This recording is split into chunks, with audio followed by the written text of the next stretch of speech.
మీ మోకాల నొప్పులకు ఎటువంటి సర్జరీ లేకుండా ఎపియాన్ పెయిన్ క్లినిక్ అందిస్తున్న అత్యాధునిక చికిత్స. Sir, Tejeshwar murder case bank ఉద్యోగి అయిన తిరుమల రావు గారి పాత్ర గురించి ఏమైనా చెప్పగలరా? ఇప్పటికి ఉన్న ఇన్ఫర్మేషన్ ప్రకారం తిరుమల రావుకి ప్లస్ ఐశ్వర్యకి కొంచెం ఇన్లీగల్, అంత పోలీస్కి అంత కోఆపరేట్ చేయలేదు. ఇప్పుడు భర్తని ఆమె నమ్మించి పెళ్లి చేసుకుంది, మళ్ళీ నెల రోజులు తిరిగేసరికి హత్య చేయించే పరిస్థితులు ఎందుకు వచ్చాయని మీ ఇన్వెస్టిగేషన్ లో తేలింది. అది ఇంకా రివీల్ కాలేదు మేడం. కొన్ని పరిస్థితులు ఆమె చెప్పింది, ఇన్వెస్టిగేషన్ చేసిన తర్వాత తెలుస్తుంది.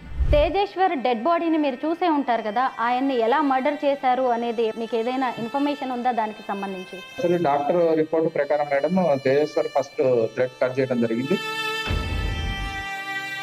హత్యకు గురైన ఎన్ని రోజుల తర్వాత డెడ్ బాడీ దొరికింది? హత్యకు గురైన 5 days. మీరు కూడా చెప్పారు కదా కారులో కొంతమంది ట్రావెల్ చేశారు అని, వాళ్ళు ఎవరు అనేది మీరు గుర్తించారా? దీంట్లో అతను సుపారి ద్వారానే చంపడం జరిగింది. దీంట్లో ఐశ్వర్య పాత్ర ఎంత, తిరుమలరావు పాత్ర ఎంత, పెళ్ళప్పుడు అతని ప్రవర్తన గురించి కొంచెం ఎంక్వైరీ చేస్తుంటే తేజేశ్వర్కి పరిస్థితి వచ్చేది కాదు.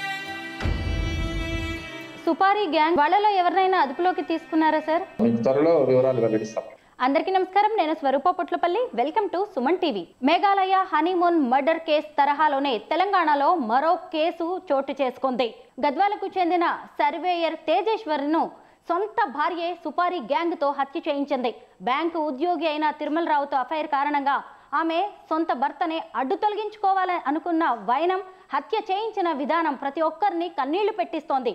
తేజేశ్వర్ మిస్సింగ్ దగ్గర నుంచి మర్డర్ మిస్టరీ వరకు ఛేదించిన investigative officer CI Tanguturi Srinu garu ప్రస్తుతం నాతో పాటు లైవ్ కాల్లో సిద్ధంగా ఉన్నారు. ఆయనతో మాట్లాడి ఈ కేసు గురించి అనేక విషయాలు తెలుసుకుందాం. సార్ నమస్తే. నమస్తే మేడం. ముందుగా తేజేశ్వర్ మిస్సింగ్ కేసు కావచ్చు, మర్డర్ మిస్టరీని రోజుల వ్యవధిలోనే ఛేదించిన మీకు, మీ టీంకు అభినందనలు sir. Thank you madam. Sir, అసలు తేజేశ్వర్ మిస్సింగ్ కంప్లైంట్ ఎప్పుడు వచ్చింది మీకు? మాకు Tejeshwar missing complaint 18th morning 9:30కి వచ్చింది మేడం.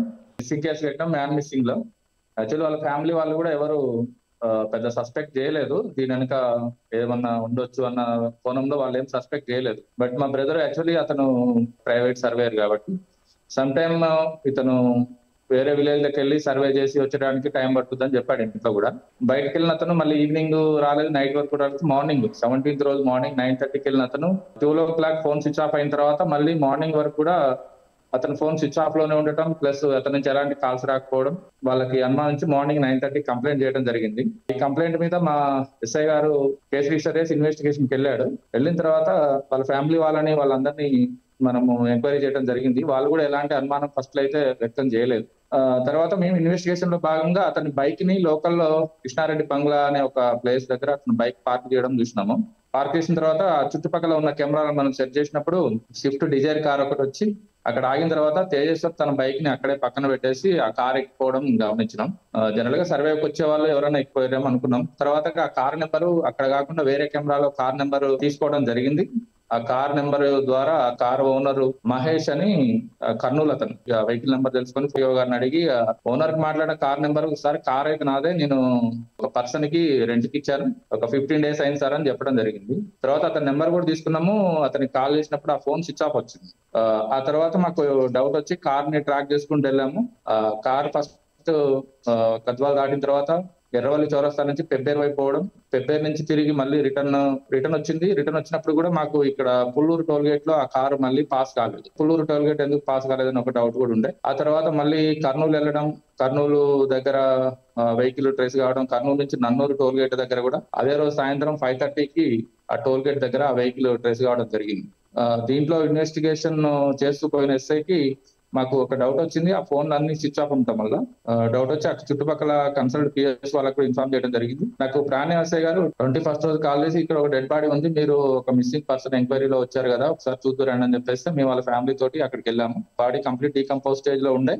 బాడీ మీద ఉన్న కొన్ని గుర్తుల ఆధారంగా అతను చెప్పులు ప్లస్ అతని చేతికుండే బ్రాస్లెట్, అమ్మ అని ఒక టాటూ ఉండే. ఆ టాటూ ఆధారంగా ఇతను మా బ్రదర్ అని చెప్పేసి వాళ్ళు గుర్తించడం జరిగింది. చేసిన తర్వాత బాడీ పిఎంఈ చేయించాం. దీంట్లో కొంతమంది అనుమానితులను అదుపులోకి తీసుకోవడం జరిగింది. ఎంక్వైరీ చేస్తున్నాం. త్వరలో మీకు అన్ని వివరాలు వెల్లడైతాయి. తేజేశ్వర్ మిస్సింగ్ కంప్లైంట్ ఇచ్చింది ఎవరు సార్? వాళ్ళ కుటుంబ సభ్యుల్లో ఎవరు ఉన్నారు? సహస్ర ఐశ్వర్య అనే అమ్మాయి ఏమైనా ఇచ్చిందా? ఐశ్వర్య కంప్లైంట్ ఇవ్వలేదు మేడం. ఆమె రాలేదు. వాళ్ళ బ్రదర్ తేజవర్ధన్ అని వచ్చి అతను కంప్లైంట్ ఇవ్వడం జరిగింది. అతని కంప్లైంట్ మీదనే ఎఫ్ఐఆర్ చేసినాం. బట్ ఆ తర్వాత వాళ్ళ అందరి ఫోన్ డేటా మీద కూడా మనం అబ్జర్వ్ చేయడం జరిగింది. కొన్ని అనుమానించదగ్గ విషయాలు వచ్చినప్పుడు తేజేశ్వర్ భార్యను కూడా మేము అదుపులో తీసుకొని విచారించడం జరిగింది. అంటే డెడ్ బాడీ దొరికే వరకు కూడా ఈ ఐశ్వర్య మీద ఎవరికి ఎలాంటి డౌట్ లేదు. ఫస్ట్ రోజు లేదు madam. Second day third day అవుతుంటే కొంచెం ఆమె ప్రవర్తన, బ్రదర్ పోయినా కూడా ఆమె ఏడవట్లేదు, ఆమె కళ్ళెమ్మ నీళ్లు కూడా రాలేదు. ఆమె ప్రవర్తన చూసిన వాళ్ళు కొంచెం మాకు కూడా డౌట్ వచ్చింది. అదేంటి భర్త కొత్తగా పెళ్ళైనమ్మా, ఒక విధమైన ఫీలింగ్ ఉండాలి కదా. అమ్మాయిలో ఎలాంటి కనిపించకపోయేసరికి కొంచెం అమ్మాయి పాత్ర మీద కూడా అనుమానం వచ్చింది మేడం.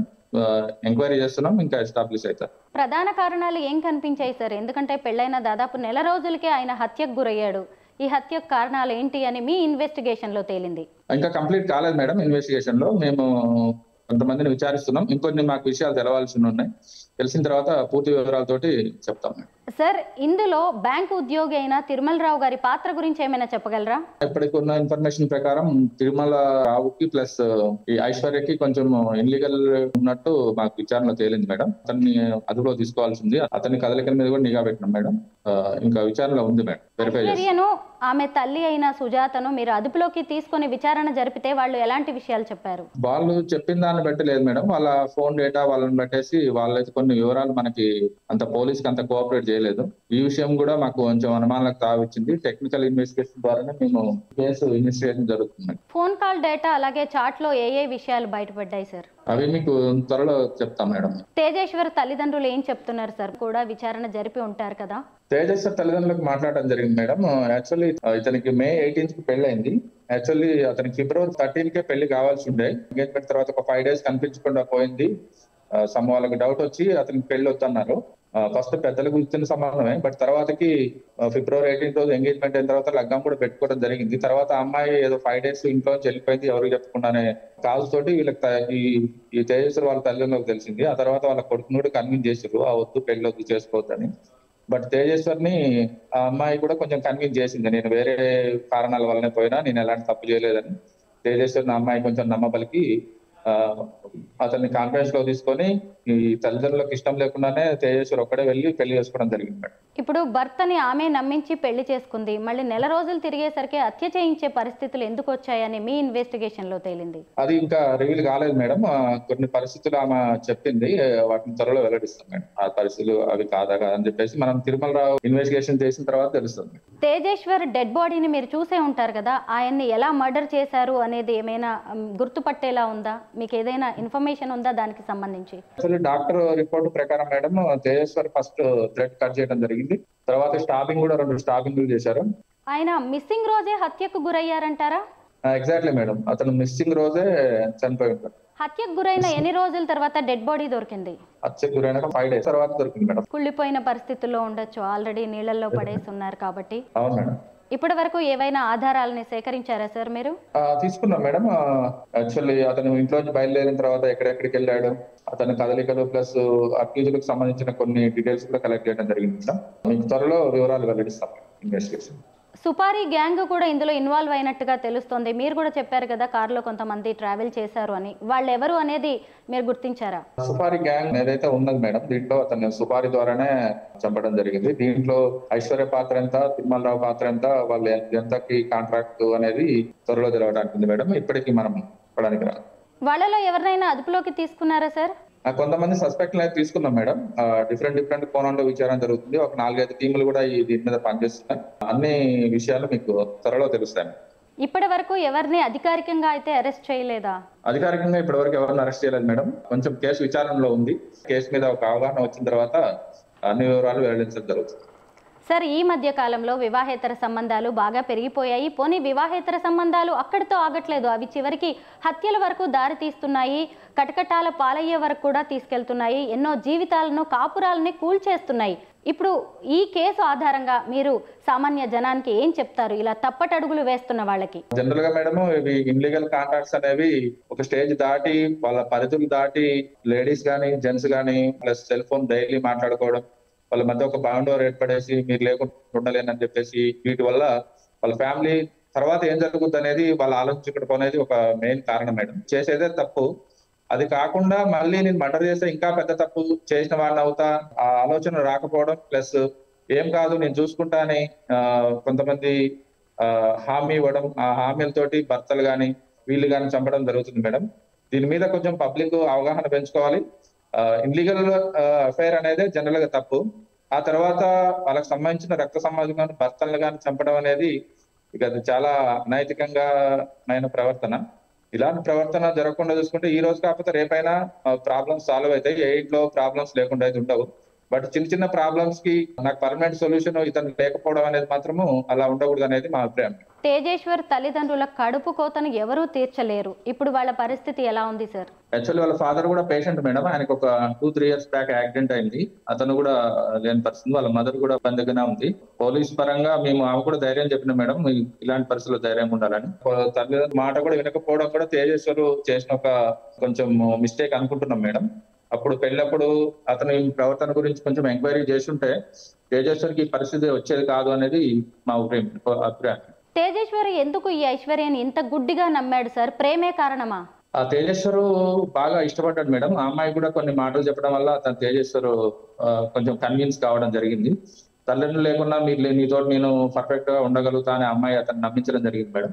దానివల్ల తేజేశ్వర్ కన్విన్స్ అయ్యి తల్లిదండ్రులు ఎదిరించి పెళ్లి చేసుకోవడం జరిగింది. ఈ ఐశ్వర్య అనే అమ్మాయి ప్రవర్తన కావచ్చు, ఆమె జీవన విధానం కూడా ఎంత డిఫరెంట్ గా ఉందో చూడొచ్చు సార్. ఒకవైపు ఒక బ్యాంకు ఉద్యోగితో అఫైర్, ఇంకొక వైపు మరో వ్యక్తితో ప్రేమాయణం, పెళ్లి, నమ్మించి మోసం చేయడం. ఇలా ఈ రోజుల్లో చాలా మంది ఇలాంటి తప్పులు చేస్తున్నారు వివాహేతర సంబంధాల వల్ల. ఈ కాలం అమ్మాయిలకి మీరేం సూచనలు ఇస్తారు? పెళ్లి అనే పదానికి చాలా విలువ ఉంది మేడం. పెళ్లి చేసుకున్న తర్వాత భర్తలని ఇష్టం లేకపోతే ఫస్టే పని చేసుకోవచ్చు, లేకపోతే వాళ్ళు ఇష్టం వచ్చిన పెళ్లి చేసుకోవచ్చు. ఇతనంటే ఇప్పుడు పెళ్లి చేసుకున్నారు, తర్వాత కూడా వేరే అతను కూడా పెళ్లి చేసుకోవాల్సిన సిచ్యువేషన్ వచ్చినప్పుడు వాళ్ళ ఫ్యామిలీలో కూడా ఇలాంటి ప్రాబ్లమ్స్ రావచ్చు. అంతేగాని ఇప్పుడున్న ఫ్యామిలీలో ఇప్పుడున్న దాంట్లో నాకు ప్రాబ్లం వచ్చింది కాబట్టి నేను భర్తను చంపితే ఇంకొక అతనితో నేను మంచిగా ఉంటానని మాత్రం దురాశ అవుతుంది మేడం. అలాంటి ఆలోచనలు మానుకొని సఖ్యతతో ఉంటే మంచిగా ఉంటుంది మేడం. మొత్తం మీద తేజేశ్వర్ మర్డర్ కేసు అనేది అనేక ప్రశ్నలు రేకెత్తిస్తోంది. పోలీసులు కూడా ఇప్పటికే అనేక ఆధారాలు సేకరించారు. పక్కా ఆధారాలతో అసలైన హంతకులను త్వరలోనే కటకటాల వెనక్కి నెట్టబోతున్నారు. Thank you so much sir.